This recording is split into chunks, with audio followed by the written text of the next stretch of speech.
అందరికీ నమస్కారం అండి.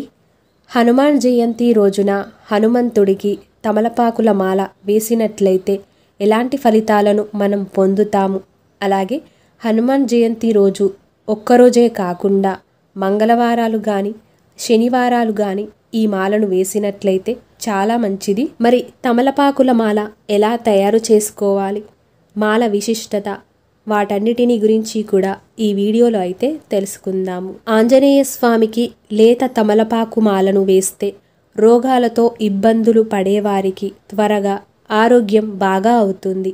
అలాగే సంసారంలో ప్రశాంతత లేనివారు స్వామికి తమలపాకుల హారాన్ని వేయిస్తే సంసారంలో సుఖం లభిస్తుంది. అంతేకాకుండా ఇంట్లో మాంత్రిక దోషాలు ఉన్నవారు ఆంజనేయ స్వామికి తమలపాకుల మాలను వేసినట్లయితే మంత్ర సంబంధమైన పీడలు తొలగిపోతాయి. ఇంట్లో ఆంజనేయ స్వామి ఫోటో ఉన్నట్లయితే ఫోటోకి వేసుకోవచ్చు, లేదంటే టెంపుల్కి వెళ్ళి మాల ఇచ్చినా కూడా అయ్యగారు వేస్తారు. మరి ఈ మాల ఎలా తయారు చేసుకోవాలి అన్నది చూసుకుంటే ఫ్రెష్గా ఉన్న తమలపాకులనైతే తీసుకోవాలి.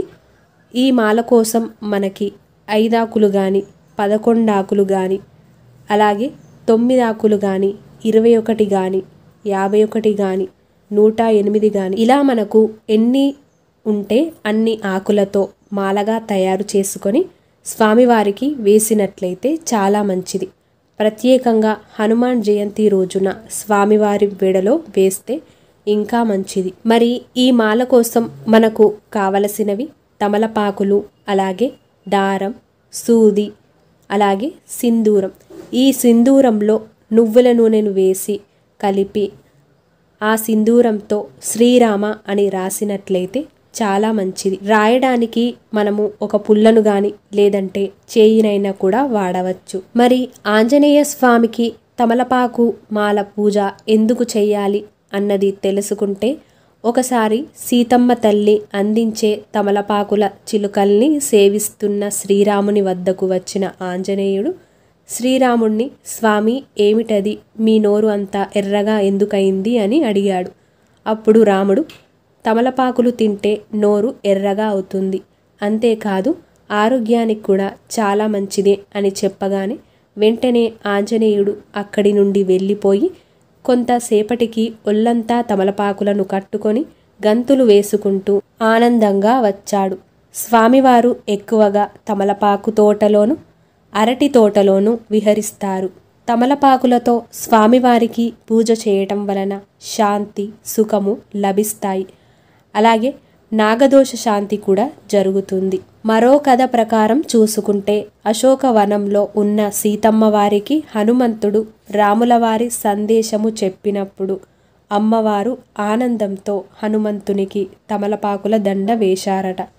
దగ్గరలో ఏ పువ్వులు కనిపించక అందుకే స్వామికి తమలపాకుల దండ అంటే ప్రీతి అని చెప్తారు.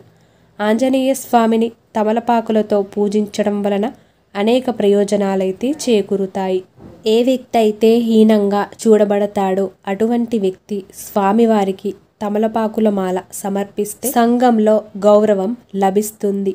శనేశ్వర్య దృష్టి ఉన్నవారు ఆంజనేయ స్వామికి తమలపాకుల మాలని సమర్పిస్తే శనేశ్వరుని అనుగ్రహం కలుగుతుంది.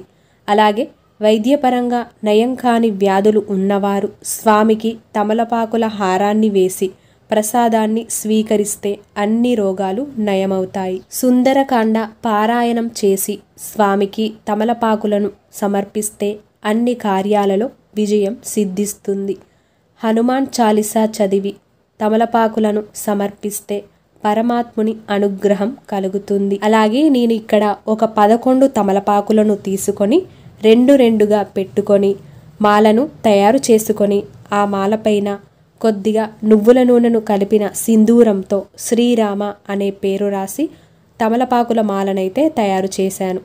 ఇలా ఎన్ని కావాలనుకున్నా కూడా అన్ని ఆకులతో మనం తమలపాకుల మాల అయితే తయారు చేసుకోవచ్చు. ఇలా మనం హనుమంతుడికి మాలని సమర్పించినట్లయితే ఇది అది కాకుండా అన్ని రకాల సమస్యలకైతే పరిష్కారం దొరుకుతుంది.